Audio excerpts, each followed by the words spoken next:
Kalau bisa pilkada itu nggak ada pemilihan, dalam arti lawannya cuma kotak kosong.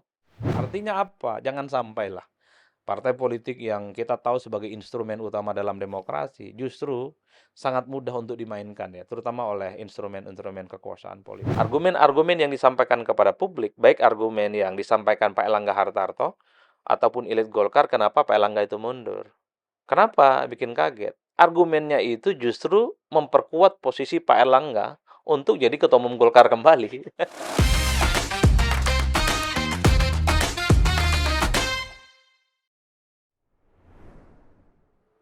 Salam Pancasila. Kawan, bertemu lagi dengan saya Winarko Ngantiwani di Ruang Dialektika.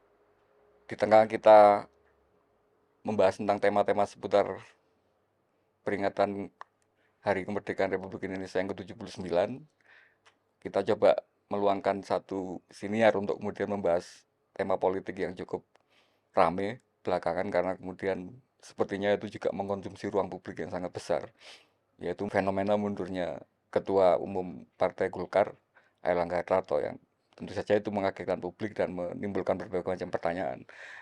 Kenapa ini kami angkat di tengah tema 17-an? Karena rasanya ini masih sangat menyambung dengan kemarin kita membahas tentang bagaimana kondisi demokrasi kita setelah 79 tahun merdeka. Dan kejadian kemarin rasanya bisa kita anggap sebagai salah satu simptom, salah satu tanda yang paling jelas dari gejala tentang analisa dari berbagai tokoh yang kemudian menyebut bahwa demokrasi kita setelah 79 tahun merdeka ini ternyata kualitasnya semakin menurun. Nah, untuk membantu menerangkan masalah ini, kita undang lagi salah seorang pengamat yang hari ini rasanya menjadi salah satu yang suaranya paling dicari oleh publik, karena kemudian mungkin rasanya mungkin di antara berbagai macam pengamat ada tone yang cukup apa ya, menurut saya cukup distinct gitu ya, yaitu bahwa objektivitasnya rasanya masih cukup tinggi gitu, sehingga kemudian sangat layak untuk kita dengarkan bersama. Kita sambut dosen, praktisi, dan pengamat politik Indonesia, Bung Adi Praitno. Bung Adi Prai, gimana kabar? Salam Alhamdulillah. Pancasila dulu. Siap, Bang. Salam Pancasila. Sehat ya? Ya, alhamdulillah sejauh ini. Makasih sudah mau datang lagi di Ruang Ya, Dialektika. ya. Kita hari ini membahas tema yang rasanya mungkin jangan bosen karena mungkin sudah banyak dibahas di tempat-tempat lain, tapi saya mungkin mencoba agak menariknya agak panjang gitu ya, untuk Hmm. melihat ini sebagai tidak hanya kejadian mundurnya Erlangga Hartarto ini, tapi sebagai sebuah pola bagaimana kemudian hari ini kita memahami demokrasi kita gitu.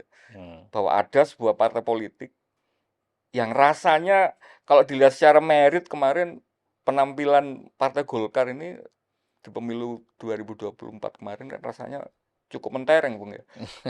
Meningkatnya cukup tajam, Ya. pencapaian. Dia juga secara teknokratis sebagai menteri juga kinerjanya rasanya juga cukup secara objektif kita nilai di bidang keuangan. Menko Perekonomian juga hari ini sebagai bagian dari strategi ekonomi Indonesia itu kan penampilan juga cukup bagus. Tapi kenapa kemudian tiba-tiba mundur tanpa ada penjelasan yang cukup memuaskan publik gitu. Saya coba memahami dulu ini. Ada kemarin isunya sebelum mundur itu katanya ada surat panggilan pemeriksaan kejaksaan. Itu apa kira-kira ada kaitannya sama itu? Sebelum ke situ sebenarnya, kalau soal mundurnya Erlangga Hartarto itu, bagi saya sebenarnya kalau dalam konteks politik internal Golkar, Hmm, saya sebenarnya tidak terlampau kaget. hmm, Karena hampir setiap suksesi kepemimpinan di tubuh Golkar, itu selalu diawali oleh situasi yang saya sebut abnormal atau tidak normal. Banyak peristiwa politik di Golkar itu yang sebenarnya secara logika itu agak agak kurang nyambung secara umum.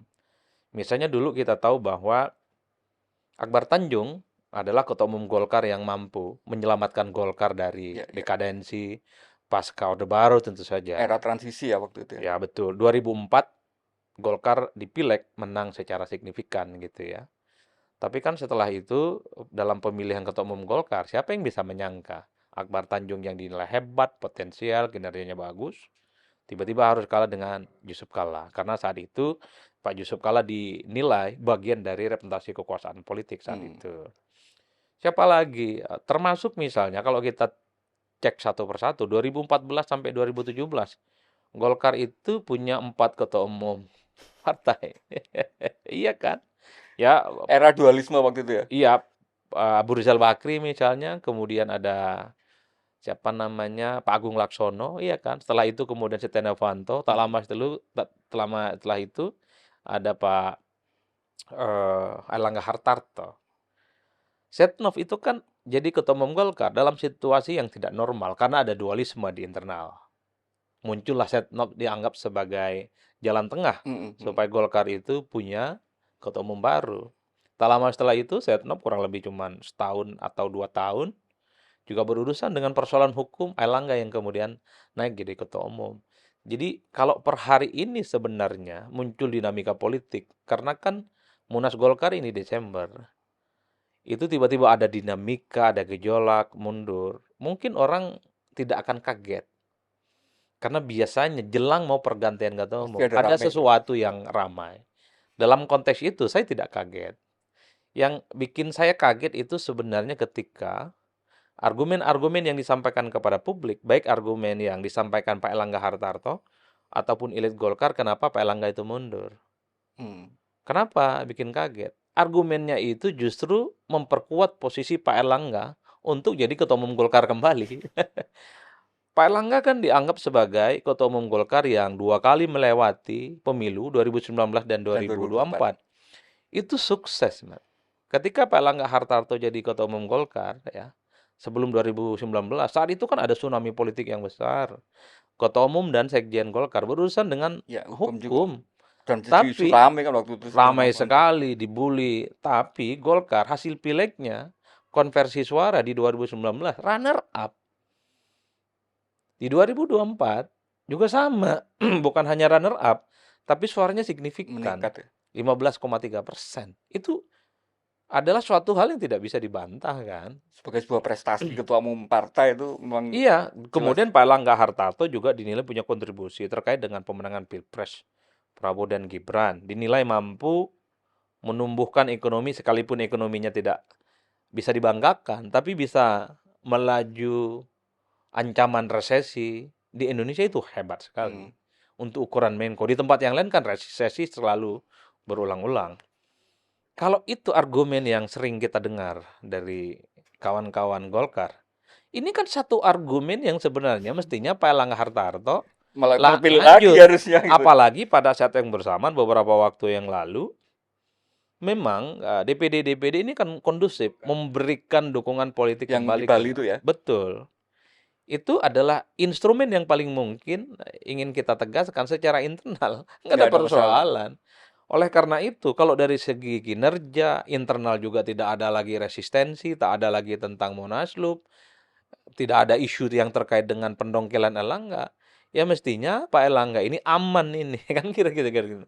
Oleh karena itu, kalau kita menggunakan unit analisis lain ya, kenapa Pak Erlangga itu mundur? Dari segi kinerja rasa-rasanya masih oke nih gitu ya.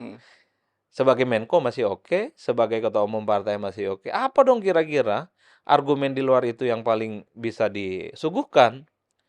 Alasan kesehatan misalnya. Orang kan bisa mundur karena Ya, alasan ya, ya. kesehatan. Pak Mungkin Erlangga sehat. kelihatannya nggak ada Iya. apa-apa ya. Segar, bugar. Atau alasan kesibukan-kesibukan lain. Pak Erlangga selama ini mampu membagi kesibukannya antara ketua umum dan menteri. Nggak ada soal.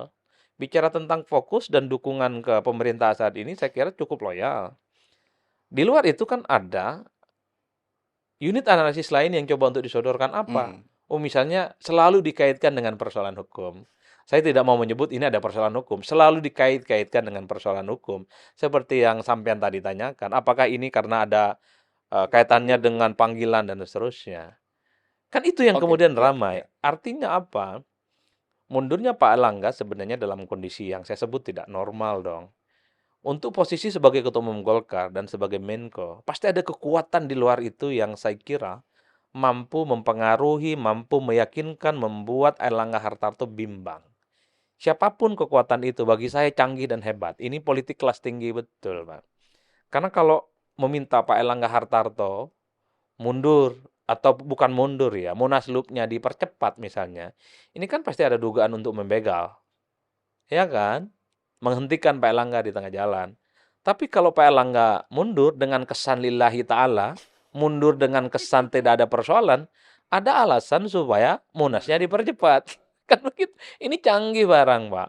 Tapi kalau Iya iya Munasnya iya iya iya dipercepat iya. dengan Munaslup karena ada desakan, pasti ada intervensi, ada tekanan. Karena biar mungkin publik paham, salah satu alasan Munaslup itu bisa dipercepat kan ketika ketua umumnya mundur gitu kan. Betul, salah satunya. Hmm, Dan seterusnya dan seterusnya. Bagi saya siapapun yang membuat Pak Erlangga pada akhirnya mundur. memutuskan mundur, ini ya itu adalah yang sangat luar biasa. Strongman, dia adalah melampaui kekuatan politik yang dimiliki oleh Pak Erlangga Hartarto. Jarang orang di negara ini yang posisi politiknya menurut saya seperti Pak Erlangga. Posisi Menteri Menko itu kan apa ya, satu tingkat di bawah presiden, dua tingkat di bawah presiden dan satu tingkat di bawah wapres. Hmm. Posisinya kan menteri begitu, sekalipun disebut sebagai pembantu. Sementara pada level ketua umum partai, saya kira dia equal secara politik yang saya kira punya basis kekuatan struktur yang sistematis dari pusat hingga daerah. Nah, kekuatan yang melampaui Erlangga ini yang menurut saya, yang kemudian membuat kenapa Pak Erlangga ini harus mengumumkan secara terbuka Ya ya soal ya ya. sikapnya mundur itu, Pak. Menarik menarik. Mungkin jadinya saya lebih memahami bahwa ternyata kalaupun ada surat panggilan itu kan ya hanya instrumen aja mungkin ya dari bagian dari. Oke, untuk memahami itu kemudian lebih memahami mungkin bisa ditambahi dengan penjelasan gini, Bung Adi. Kenapa sekarang ada momen apa yang itu mengantisipasi dalam tanda petik mempercepat munaslup tapi dengan tidak mengutik-utik problem munaslupnya tadi, tapi dengan menyediakan syaratnya untuk biar munaslup bisa otomatis dipercepat tadi. Apa yang ke depan ini kira-kira kalau misalnya karena kan munas yang normal itu kan hanya nunggu Desember gitu kan. Hmm. Ya tunggu aja kalau Desember kalau misalnya ini kan kalau yang waktu 4 bulan nggak akan ribut gitu kan. Kenapa kok harus dibutuh untuk dipercepat ini sampai Ada 3 argumen yang menurut saya paling mungkin bisa mhm, disodorkan ya. Ini tentu sangat terkait dengan bagaimana konfigurasi politik saat ini mhm, yang berkaitan dengan pilkada serentak secara nasional. oke. Bisa dibaca misalnya dalam banyak hal, Pak Erlangga itu seakan-akan sangat sulit untuk membuat Golkar bernegosiasi ya, khususnya di kubu Kim soal calon-calon yang dimunculkan. Dan bahkan Golkar kadernya sering dalam tanda kutip disebut mengalah dengan kepentingan Kim secara umum dalam konteks bagaimana kandidasi di level gubernur, bupati, ya, kota dan seterusnya, terutama di sejumlah wilayah-wilayah kunci. Jadi dalam konteks ini sebenarnya juga sangat layak dievaluasi. Cuman kan problemnya, apakah penggantinya Pak Erlangga juga punya daya tawar politik yang lebih, ya kan, di depan Kim Mhm khususnya, mhm mhm mhm. supaya calon-calon Golkar yang potensial di berbagai tempat itu tidak mengalah. Kan nggak ada jaminan juga. Tapi yang jelas bagi saya, Ketua Umum Golkar itu menjadi penting untuk memberikan rekomendasi politik ya. Dari nanti pilkada serentak berapa Betul, 545. Jadi rekom sebagai Ketua Umum itu menjadi penting. Makanya tidak mengherankan, sudah mulai muncul kan statement-statement dari elit Golkar bahwa konfigurasi politik hari ini terkait dengan pilkada itu mungkin bisa berubah. Dengan adanya ketua umum baru tentang di Banten, tentang di Jakarta, Jawa Barat, Jawa Tengah, Jawa Timur, dan seterusnya dan seterusnya. Yang belakangan ini mungkin secara hitam putih terlihat bagaimana sikap politik Golkar. Tapi di ketua umum yang baru bisa berubah. oke. Selain variabel pilkada, ya tentu soal komposisi menteri dong. Kalau Pak Erlangga Hartarto ketua umum kan sudah mulai beredar listingnya. Orang-orangnya, Orang-orangnya Pak iya Erlangga orang-orangnya. gitu. Kalau muncul ketua umum yang baru, line up-nya beda, Pak. Listing dan line up-nya pasti berbeda. Ini wajar secara internal, secara politik. Dan bukan hanya di Golkar, semua partai politik pasti begitu jalan ceritanya. Dan yang ketiga saya tambahkan adalah banyak orang yang kepincut ya untuk menjadi ketua umum Golkar karena perolehan pileknya secara signifikan. Siapapun yang jadi ketua umum ini mentereng, dia punya bergen di kekuasaan, dia punya pergen di pemerintahan ya. Jadi siapapun yang punya intensi untuk mengendalikan Golkar dalam konteks bagaimana 5 tahun ke depan Golkar ini bisa menjadi instrumen katalisator kepentingan politik, bisa negosiasi, ya kan, bisa komunikasi, bisa menjaga keseimbangan dan seterusnya. 3 hal ini yang saya kira paling mungkin bisa dijelaskan kenapa terkait dengan Erlangga yang mundur ini selalu dikaitkan. Tapi overall Mas bagi Mhm saya, mhm. kalau persoalan internal Golkar itu murni hanya untuk kepentingan Golkar ya, siapapun yang menggantikan Erlangga ataupun Munaslup atau Munas yang dipercepat, Ya publik juga menganggap ini perkara Biasa, biasa. nggak akan Biasa lah. nggak akan ribut ya. Penggantinya misalnya banyak orang. Ya misalnya disebut Bahlil, mungkin ada AGK, kemudian ada Bamsud, ada Doli, mungkin ada Aceh Hasan Sadili, ada Mutia Hafiz, kan ada Nurul Alifin, nama-nama yang saya kira mentereng ya. Mhm. Orang nggak terlampau soal karena ini murni Dari internalnya kepentingan Golkar, internal iya. Golkar. Yang ramai itu karena sudah mulai muncul kan di media, pembicaraan di medsos dan di X khususnya. Ini kalau si ketua A yang jadi, maka line up-nya berubah. Ada dewan dewan apa Dewan pembina pembina yang kemudian ini akan diperkuat gitu. muncul muncul dari outsider, bukan orang Golkar dan seterusnya, sekjennya siapa dan seterusnya. Itu kan yang ramai. Dalam konteks itulah kemudian wajar kalau ada yang kemudian mengatakan Mengaitkan. bahwa mundurnya Erlangga ini dikaitkan dengan soal instrumen kekuasaan hari ini. Nah, bicara tentang partai politik dan kekuasaan tentu bukan hari ini aja. Coba kita tracking satu-satu, kita roasting satu-satu bagaimana soal gejolak, konflik dan perhara di partai itu pasti dikaitkan dengan kekuasaan. Pola itu sudah ada ya berarti? Kan sejak lama, kalau kita cek ya sejarahnya, PDIP selalu mengulang peristiwa kuda tuli, Hmm. di mana ada partai yang diakui oleh pemerintah dan partai yang tidak diakui, hingga terjadi bentrok kan tanggal 27 Juli. Itu yang historisitas yang nggak bisa kita pungkiri. Pasca reformasi juga, terutama di zamannya Pak SBY, ada dualisme atau konflik politik lah antara Gus Dur dengan Muhaimin PKB, ya, ya. Iskandar. Dan bahkan Gus Dur yang dinilai sebagai pendiri, sebagai trendsetter, dan figur utama dalam PKB, saat itu harus tersingkir Singkir. kan dalam Muhaimin Iskandar. Saat itu juga kekuasaan dituduh sebagai bagian dari aktor yang dalam tanda kutip Ikut main. bermain. Karena kalau Gus Dur yang menang dan tetap menjadi ketua umum PKB, dikhawatirkan dia akan menjadi pesaing utama kekuasaan saat itu. Hmm, hmm, hmm, Karena pesona Gus Dur kan sangat luar biasa hmm, 2004 dan seterusnya hmm, itu. hmm. 10 tahun belakangan 2014 sampai ke sini ya. Peristiwa politiknya banyak, dualisme partai banyak, bukan hanya soal Golkar yang terjadi dualisme. Abu Rizal Bakri dengan Agung Agung Laksono, Laksono, kemudian Romi dengan siapa Surya Dharma Ali misalnya, di P3 ya. atau di P3. Iya, Pak Soeharto Ya, ya, mundur. ya, Nah, ya, itu ya. kan digantikan dengan PLT sampai hari ini PT juga ada PLT. Macam-macam. Demokrat pernah juga. Demokrat pernah isu pembegalan. Per hari ini juga dikaitkan dengan kekuasaan politik. Oleh karena itu yang ingin saya katakan adalah karena seringkali partai itu adalah instrumen yang cukup powerful ya. Terutama setelah pemilu itu selesai, maka partailah yang dinilai mampu mengendalikan orkestrasi politik itu, terutama kepentingan politik parlemen dan di kabinet. Bagaimana sebisa mungkin partai itu ya kondusif dan clear, ya diintervensi oleh kekuasaan sehingga partai ini tidak berkutik, hanya tegak lurus dan sami'na wa ta'na dengan kepentingan kekuasaan. Jadi Nah, tarikan-tarikan itu yang kemudian muncul. ada yang mungkin agak berbeda hari ini. Ada yang mengatakan misalnya Golkar itu biasanya regenerasi atau pergantian kepemimpinan itu terjadi gejolak ketika ada transisi di kekuasaan negara yang itu apa istilahnya mengalami perbedaan dari satu katakanlah satu satu kelompok atau satu rezim ke rezim berikutnya. Nah, hari ini kan yang jadi pertanyaan juga, rasanya hari ini kan pemerintah yang terpilih itu kan katanya kelanjutannya. Kenapa kalau ini kelanjutannya, Golkar sebagai pendukung utama, kok malah tidak diberi reward sebagai sebuah kontribusi yang nyata kemarin gitu. Apa dari katakanlah karakter kepemimpinannya Airlangga Hartarto yang membuat ya memang ini harus dipotong untuk ininya nggak kompatibel dengan yang pemerintahan ke depan itu.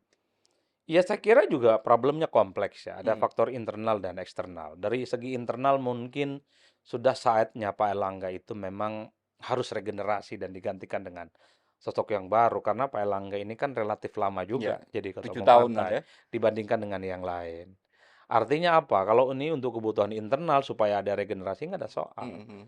Tapi kan bicara tentang Golkar hari ini, bicara tentang mundurnya Pak Erlangga kan tidak sesederhana soal regenerasi. Tadi kita sudah Ya, diskusikan, ya, ya, ya. kalau kepentingannya regenerasi, ganti dengan orang yang lain nggak Line soal. up-nya nggak akan keluar dari kader-kader Nggak Golkar ada yang ada masalah, ini. nggak ada soal. Tapi kalau kemudian ada unsur-unsur outsider, eksternal yang kemudian untuk masuk ya, menginfiltrasi bagaimana Golkar ke depan, itu yang kemudian orang bicara. Artinya apa? Jangan sampailah Partai politik yang kita tahu sebagai instrumen utama dalam demokrasi justru sangat mudah untuk dimainkan ya, terutama oleh instrumen-instrumen kekuasaan politik. Kita semua bisa tafsirkan apa itu instrumen kekuasaan. Artinya apa? Biarkan partai ini tumbuh ya, hidup dengan logika yang diinginkan oleh internal dan kader-kader partai.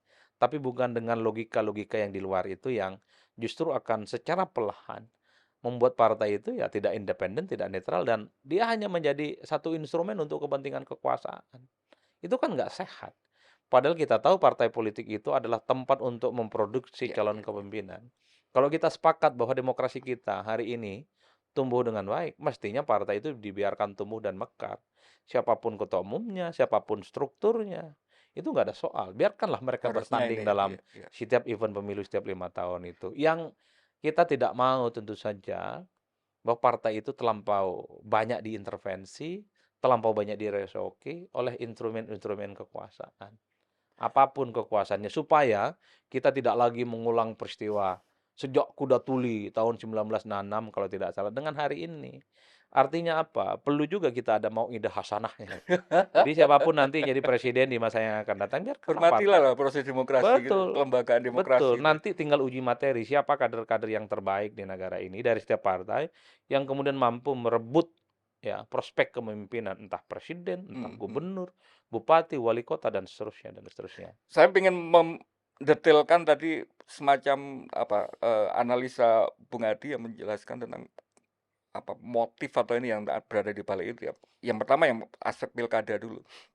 Hari ini juga menjadi pertanyaan banyak pihak, banyak orang-orang yang peduli dengan demokrasi bahwa ada semacam kecenderungan bahwa kalau dulu pilkada itu relatif di masing-masing daerah pertarungan antar negosiasi antar partai yang atau kekuatan-kekuatan politik di daerah itu relatif independen diselesaikan di masing-masing daerah. Hari ini kemudian dengan konstelasi nasionalnya ada politik yang semacam ini, itu kemudian seolah-olah kan menyandera banyak partai. Satu daerah tadi misalnya Bung menyontohkan di Banten, di DKI misalnya, itu tidak terlepas dengan konstelasi di daerah-daerah lain. Golkar misalnya nggak mungkin mencalonkan daerah sini karena daerah sini katanya sudah Mhm. diambil jatahnya. Tidak hanya mengambil kekuatan itu murni dari dilihat di elektabilitas seorang tokoh di daerah itu. Nah, fenomena semacam ini sebenarnya apa istilahnya? Kaitannya dengan kesehatan demokrasi itu hal yang positif atau malah yang negatif, Bung? Ya bagi saya sebenarnya mempertahankan koalisi di Pilpres nggak ada soal di pilkada. Mmm, Mau Kim semuanya berkoalisi di tempat mhm, yang lain, mhm, 545 kabupaten kota nggak ada soal. Non Kim juga mereka berkongsi, 1 dan 3 juga bikin poros politik nggak ada masalah, mhm, Mas. mhm, Yang menjadi problem itu kalau kemudian ada upaya-upaya untuk memborong semua partai mmm. dan menciptakan calon tunggal. Jadi Dan itu lawan melawan kota kotak-kotak kosong. kosong itu ya?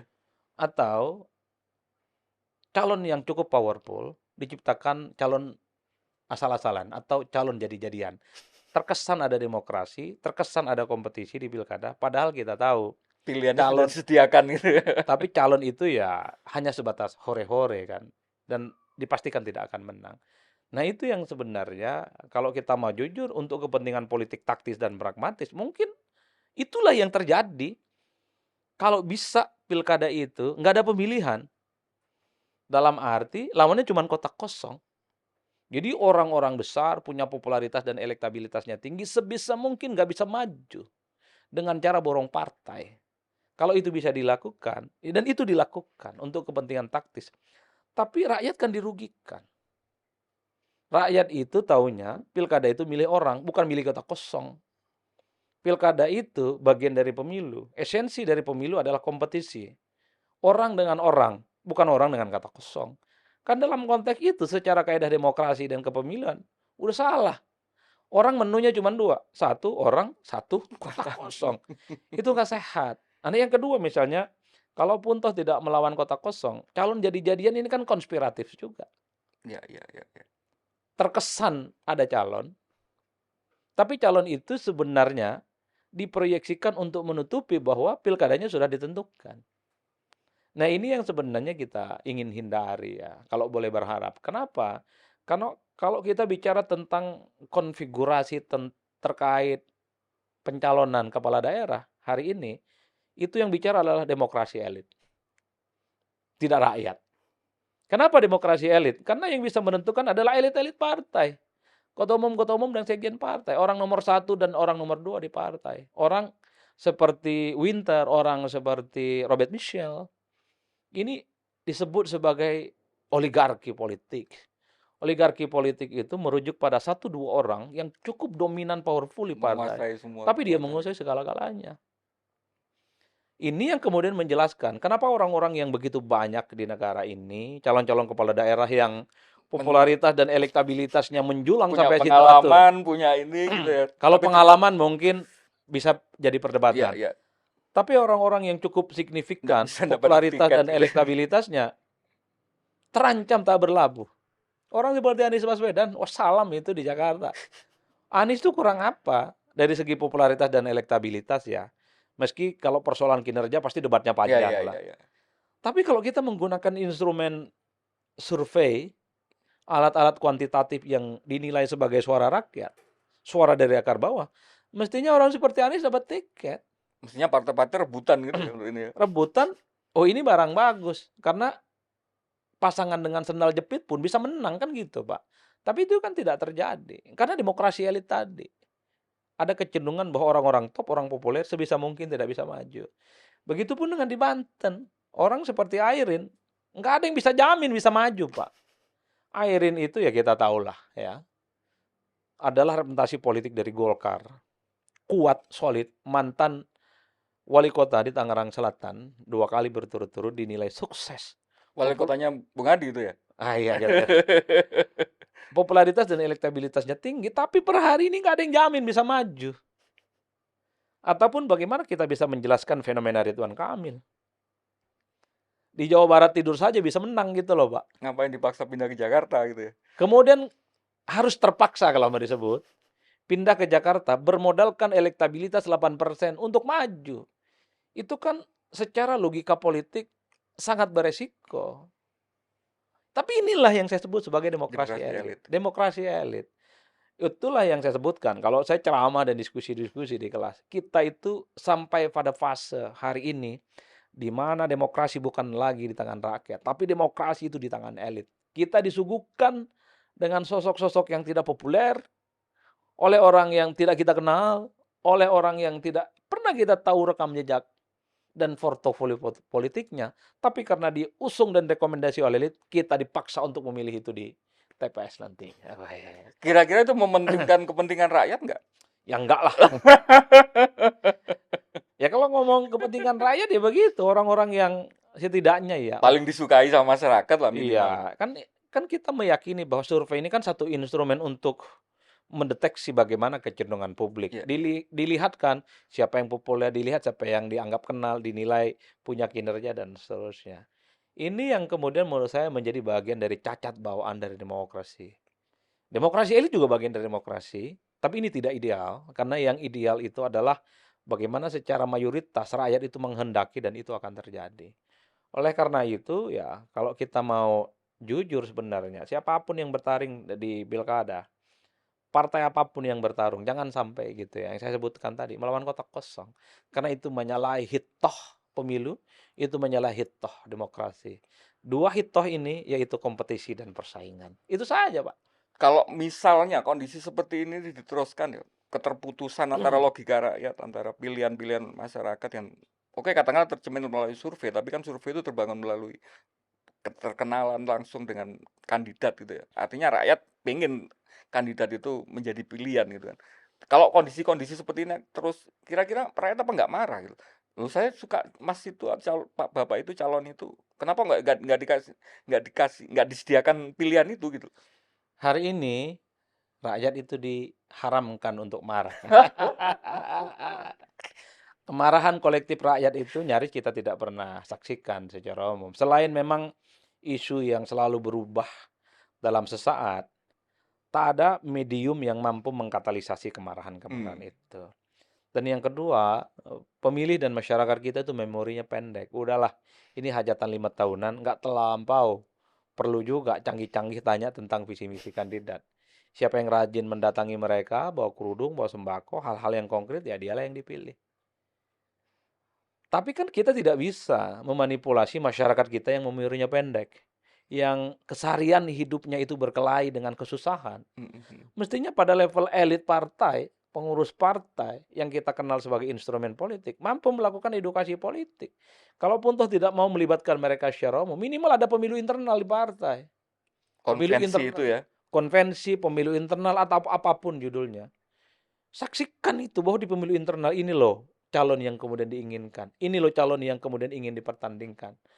Setidaknya ada mekanisme demokrasi di internal partai yang bisa dinikmati juga oleh rakyat. Artinya apa? Kalau pada akhirnya muncul mengerucut pada satu nama diusung oleh partai, masyarakat kita kan memaklumi, oh Mmm. ternyata di internal Di mereka penyaringannya secara. sendiri sudah seperti itu Tapi ya? kan itu nggak terjadi, Pak.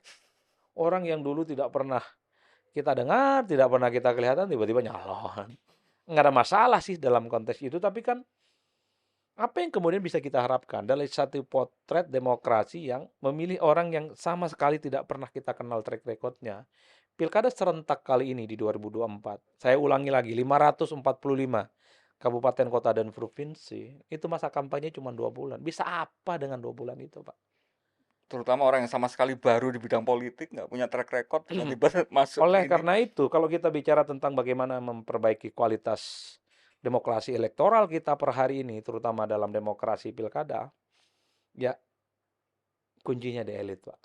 Jadi elitlah yang harus memberikan pendidikan, injeksi nilai-nilai demokratisasi itu. Rakyat, jangankan berpikir demokrasi yang berkualitas. Mereka tuh berkelahi dengan hidupnya tiap hari, Pak. Iya kan? Kebutuhan-kebutuhan yang semakin susah untuk diakses, lapangan pekerjaan yang semakin menyempit, akses terhadap kesehatan dan pendidikan yang kian mahal, dan seterusnya. Kata Plato, orang miskin itu jangan diajak untuk berpikir tentang demokrasi. Nggak nyambung logikanya, Pak. Yang mereka pikirkan adalah perut. Perut. Lalu siapa yang mampu menyambungkan nilai-nilai demokrasi substantif ke rakyat? Elit, Elit. partai. Itu yang sebenarnya secara ideal harus kita sampaikan. Unfortunately, itu tidak terjadi, Pak. Ada juga semacam kekagetannya itu gini. Oke, Golkar mungkin tadi Bung bilang dinamika internalnya memang seperti itu ya. Artinya sangat dinamis gitu ya. Pergantian-pergantian itu tidak selalu berlangsung dengan smooth tidak. Tapi ada hari ini kondisi bahwa Golkar partai pemenang kedua dengan komposisi parlemen yang cukup signifikan 15% tadi. Kenapa begitu mudahnya dan seolah-olah tidak ada semacam perlawanan internal gitu ketika di dalam tadi bahkan sebulan kemarin masih ngumpul DPD itu suaranya utuh. Kenapa seolah-olah kemudian mudah sekali apakah ini karena memang saking besarnya kekuatan ini dari luar ini yang bisa mengkondisikan ini atau ada kondisi lain yang menyebabkan partai-partai kita istilahnya gampang sekali dalam tanda petik diambil alih atau dikendalikan dari luar tadi. Saya menduga bahwa yang mengorkestrasi ini adalah kekuatan besar ya, yang tak bisa dilawan oleh siapapun, termasuk tak bisa dilawan oleh kader-kader dan senior-senior Golkar. Karena kalau kita melihat kecenderungan rata-rata secara umum, setiap suksesi kepemimpinan di Golkar, ini kan selalu menimbulkan kegaduhan, gejolak, friksi, dan bahkan menimbulkan sesuatu hal yang sangat brutal. Dulu kan kita sering saksikan bagaimana persaingan antara Akbar Tanjung dengan Pak JK. Keren sekali, panas memang, tapi kan orang menikmati dengan nyaman gitu. Bagaimana pertarungan itu terjadi secara luar biasa. Ataupun ketika misalnya Pak Abu Rizal Bakri melawan calon-calon yang Agung lain, Laksono ya. Agung Laksono dan seterusnya. Itu dinikmati kan. Ini pertarungan antara para dewa-dewa politik di Para internal don gitu ya di dalam Iya, partai Golkar gitu. para dewa yang saya kira memang mereka cukup mentereng. Dan mereka adalah elit. Nah makanya itu Golkar sebegitu kaya dengan Dan setelah itu kan juga paradigma sering kita politik. lihat ya. Artinya apa? Melihat persaingan di internal Golkar itu luar biasa. Hari ini di 2024, ya publik tidak bisa menikmati itu. Senyap, damai. Apa yang membuat ini semua? Yaitu tadi, siapapun yang mengkondisikan Golkar ini itu adalah kekuatan besar. Yang nyaris tak bisa dilawan oleh siapapun, termasuk oleh Golkar. Pertanyaannya mungkin agak teknis. Hari ini kita sedang di dalam tahapan transisi. Katakan kalau misalnya proses pengkondisian tadi itu terjadi di awal sebuah pemerintahan, itu akan sangat jelas. Oh, yang namanya kekuasaan negaranya ya itu. Tapi kan hari ini kita sedang ada proses transisi antara kekuasaan lama yang mau exit hanya 2 bulan lagi sama kekuasaan baru. Nah ini yang lebih dominan kekuasaan yang mana yang sedang mempermainkan hari ini? Ya, saya kira memang agak sulit ya kalau kita tracking apakah kekuasaan lama ataupun kekuasaan Hmm. baru. Tapi yang jelas per hari ini Golkar itu cukup seksi. Seksi ya, seksi dalam arti karena memang perolehan suaranya naik secara signifikan. Jadi siapapun nanti yang bisa mengendalikan dan mengorkestrasi Golkar untuk 5 tahun yang akan datang, dia akan merasa equal dengan kekuasaan, dengan penguasa dan pemenang pemilu. Jadi sesederhana itu aja politik ini, Pak. Kan 5 tahun ke depan setelah pilkada, ini kan kita akan puasa politik, bos. Satu-satunya instrumen ya partai dong. Partai akan begitu banyak bicara tentang kebijakan, partai akan begitu banyak bicara tentang komposisi menteri, partai juga akan bagaimana turut mendinamisasi konstelasi politik di masa yang akan datang yang tentu akan kita hadapi begitu dinamis. Jadi itu yang saya sebut kenapa kemudian Golkar per hari ini suksesi pergantiannya sangat smooth, ya sangat apa ya damai sekali. Ini terasa bukan Golkar gitu. Lillahi ta'ala mengundurkan diri, Iya, besoknya di rapat pleno langsung diterima iya gitu ya. betul, Diputuskan betul. munaslup minggu depan gitu ya. Makanya tinggal kita cek nanti apakah di Munaslup itu ada anasir-anasir non Golkar yang juga menjadi bagian di dalamnya. Line up yang bukan klasik Ya, orang-orang Golkar tadi ya. nanti kita tinggal cek. Nanti kita tinggal cek. Ini tentu sebagai bentuk konsekuensi juga dari Golkar yang sangat terbuka dengan siapapun, dari outsider, bahkan orang yang sama sekali tidak pernah bergolkar, tiba-tiba juga bisa masuk Golkar dalam posisi penting. Pak RK dulu nggak berpartai, tapi masuk partai tiba-tiba jadi wakil ketua umum misalnya. Itu Hmm. kan hal-hal yang kemudian membuat kenapa Golkar misalnya di Munaslup nanti sangat mungkin line up-nya juga akan muncul orang-orang luar, orang-orang penting, strongman yang juga menjadi bagian di dalamnya. Karena saking terbukanya Golkar, ini yang sepertinya bisa menjelaskan kenapa suksesi kepemimpinan pasca Erlangga Hartarto itu terkesan damai sentosa. Ini bukan beringin, Pak. Tapi beringin yang sudah dibonsai. Kira-kira. Sudah dikerjakan sama tukang kayu katanya. Kita nggak ngerti itu, Pak. Karena Kemarin karena kemarin istilah tulisannya apa Pak Dahlan Iskan kan di Suwe yang terbaru itu. ada gitu ya. Iya bersama Melongo katanya. Karena istilah tukang kayu dan seterusnya itu afiliatif Mau dengan salah satu katanya orang. mau sekuat apapun sebuah pohon beringin katanya. Tapi kalau sama berhadapan sama tukang kayu ya gampang aja dipotong gitu ya. Enggak, tapi ada semacam ya bukan hanya kekhawatiran karena hanya kemarin berselang beberapa hari setelah kejadian itu kemarin di PDI Perjuangan ada acara peresmian atau pengumuman calon-calon kepala daerah itu yang akan bertarung. Itu Ibu Ketua Umum jelas entah itu disampaikan dengan guyon atau serius tapi jelas disampaikan di forum itu bahwa ada juga upaya kemudian mengambil PDI Perjuangan dulu. Artinya ketika dua partai terbesar ini memunculkan semacam kekhawatiran yang sama bahwa sebuah lembaga yang legit dari ngomong sistem demokrasi ini untuk pengkaderan, untuk pendidikan politik dan sebagainya, itu bisa dengan dalam tanda petik agak mudah dikondisikan seperti ini. Harapannya apa kehidupan demokrasi kita yang lebih sehat gitu loh. Ya itulah yang kemudian saya sebutkan di awal. Jadi sehebat apapun kekuasaan politik ya, sehebat apapun misalnya penguasa, jangan pernah mengintervensi partai politik. Biarkan partai ini dia tumbuh dan berkembang sesuai dengan hitohnya untuk kepentingan internalisasi nilai dan memproduksi kader-kader calon pemimpin. Jadi itu yang sebenarnya. Karena agak kacau, Pak. Kalau kemudian kekuasaan juga ikut mengintervensi situasi partai, ini kan akan terulang. Jadi siapapun nanti yang Iya. berkuasa, siapapun yang jadi presiden dan menang, akan melakukan hal serupa. Jadi resep gitu ya. Jadi kuda tuli 66 itu akan terjadi misalnya di masa yang akan datang. Apa yang terjadi hari ini akan juga diulang di 10, 15, 20 tahun yang akan datang. Kasus apa yang terjadi pada Partai Demokrat itu kan bukan isapan jempol, Pak. Ada upaya untuk mengambil alih, ya kan, dari pemilih sah Partai Demokrat saat itu. Jadi apa yang disampaikan oleh Mega sebenarnya itu kan mengkonfirmasi apa yang disampaikan oleh Hasto kalau tidak salah, bahwa ada upaya untuk mengambil PDIP. Iya kan? Itu mempertebal situasinya. Kemudian dipertebal dengan kondisi Partai Golkar. Golkar. Politik itu memang agak sulit untuk dibuktikan dan lebih dominan rumor, tapi rumor dalam politik itu seringkali berasal dari realitas politik yang ada, Pak. Kalau perebutan partai itu masih terjadi pada ruang lingkup internal, orang masih memaklumi, Bos. Karena memang hakikat partai itu adalah bertarung. Pertarungan politik ya. Iya, dan Tapi bahkan itu antar masing-masing kader mereka sendiri kan antar itu. kader mereka sendiri, bahkan di partai itu ada kecenderungan kalau bisa, ya jadi ketua umum seumur hidup, nggak bisa tergantikan. Makanya agak aneh kalau ada orang seperti Pak Erlangga, dinilai kepemimpinannya sukses, Bagus apalagi. macam-macam, tiba-tiba mengundurkan diri. Ini tawaduk sekali gitu loh, Pak. Kalau tidak ada instrumen yang jauh lebih powerful di luar Pak Erlangga, nggak mungkin. Yang ada, kekuasaan yang ada di partai, itu kan diakumulasi. Ditambah, ditambah, dan ditambah. Ini baru pertama dalam sejarah mungkin ya. Di tengah apresiasi yang cukup luar biasa tiba-tiba mundur. Tapi kan kita juga tahu sejarah ketua umum partai yang juga mundur kan dari ketua umum. Ya ada terkait dengan kasus Betul. hukum.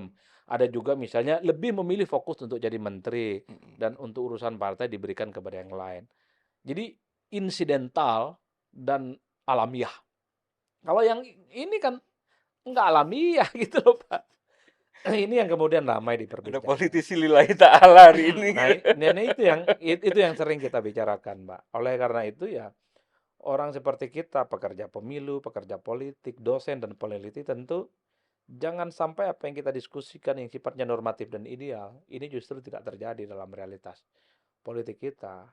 Karena kalau ini tidak digunakan gitu sebagai guidance bagaimana membangun demokrasi yang sehat, membangun idealisme politik kita, yang berlaku ke depan adalah Machiavellian itu, Pak.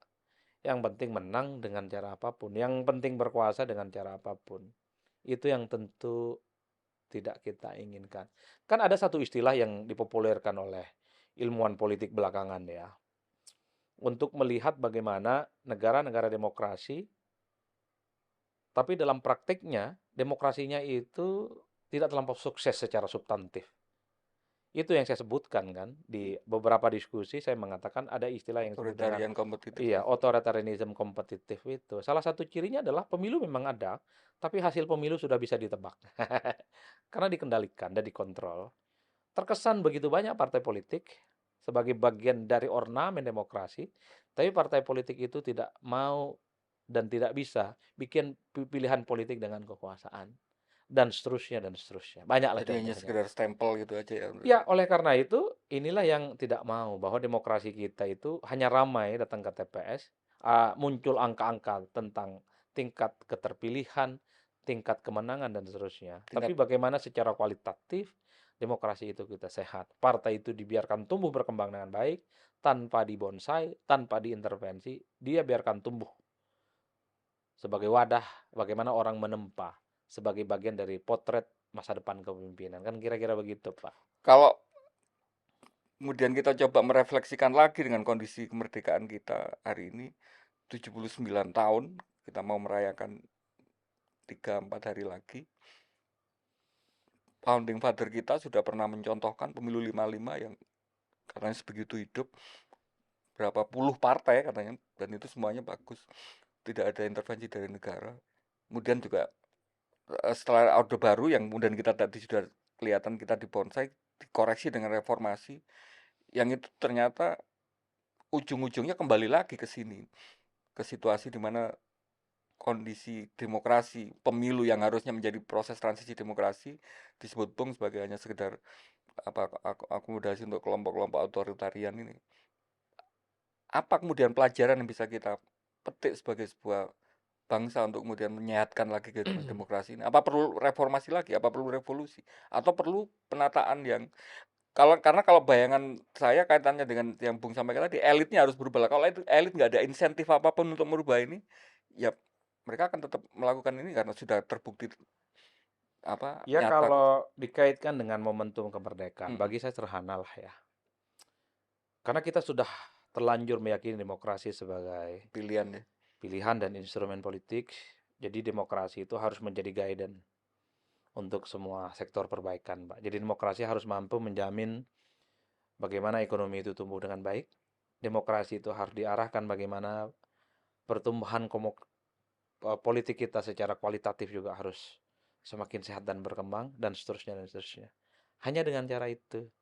Bukan apa yang disebut oleh Sorensen pseudo demokrasi yang seolah-olah demokrasi tapi dalam praktiknya demokrasi itu tidak terlampau indah untuk realitas kehidupan rakyat. Ekonomi nggak tumbuh, kebebasan kemudian dibatasi, hal-hal yang lain juga penuh dengan intervensi-intervensi yang sebenarnya sangat jauh dari kepentingan politik demokrasi. Kita nggak mau itu.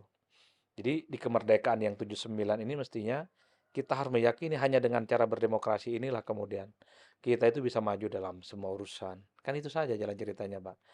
Pada saat yang bersamaan tentu ada harapan besar di mana elit kita ini punya sedikit saja keinginan bagaimana mengubah persoalan bangsa dan negara ini. Karena di tangan mereka lah semua kebijakan politik itu terpusat, Pak. Kalau itu tidak terjadi, ini adalah momen bagi gerakan civil society, kelompok-kelompok aktivis dan pegiat demokrasi. Ya harus kita kawal, Pak, ini, Pak. Dikoreksi ya. Harus dikoreksi ini barang.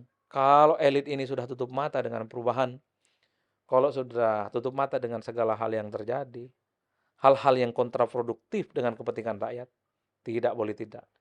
Civil society, aktivis, pro-demokrasi, dan mahasiswa harus ambil peran ini ke panggung ke depan. Tunduk ditindas atau bangkit selamanya. Merdeka. Karena mundur adalah pengkhianatan. Nah, kira-kira begitu, Pak. Kayaknya memang saatnya Bung Adi ini turun ke jalan lagi untuk mimpin orasi ini. Terima kasih, Bung.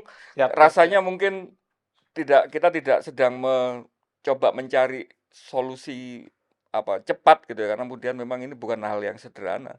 Tapi minimal dengan memberi cognitive mapping, memberi peta jalan tadi, kita bisa tahu bahwa kemudian ya fenomena mundurnya seorang ketua partai yang berprestasi ini bukan hanya sekedar lillahi ta'ala gitu, bukan hanya sekedar sesederhana kerendahan hati seseorang yang mau untuk mengurusi yang lain, tapi kemudian memang ada kekuatan besar dan itu bukan sesuatu yang harus kita biarkan, karena kalau kita biarkan ruang demokrasi kita akan jadi pseudo demokrasi tadi gitu. Dan mudah-mudahan Bung Adi masih tetap mau hadir di ruang-ruang seperti ini. Ruang dialektika ini kan kita harapkan sebagai semacam salah satu alat lah untuk menjadi tempat untuk kita berteriak ketika ada sesuatu yang nggak beres itu. Siap. Dan mudah-mudahan Bung Adi nggak kapok untuk datang ke sini untuk Insyaallah membantu kita gitu ya. Terima kasih sekali lagi atas kehadirannya. Siap, Mas. Kita Thank you, ketemu di ruang dialektika berikutnya. Saya Winarko Ngantiwani undur diri. Kita ketemu di ruang dialektika Pancasila. Salam Pancasila.